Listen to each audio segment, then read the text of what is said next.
నీకిచ్చిందే 3 ఏళ్ళు నీ సుట్టంతా పాగోళ్ళు ఎంత కష్టపడ్డవో గాని తూడ్చావేమో కొన్నిళ్ళు కొమురెల్లి మల్లన్న తీరే నీ కోపము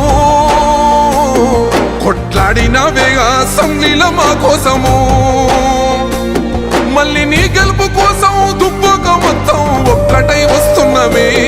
నువ్వు మాతో ఉంటే సాలో అన్న రఘన్నా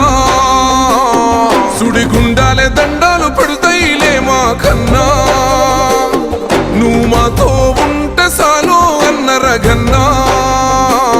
నిన్ను మించి నోడే లేడే దుబ్బాక కన్నా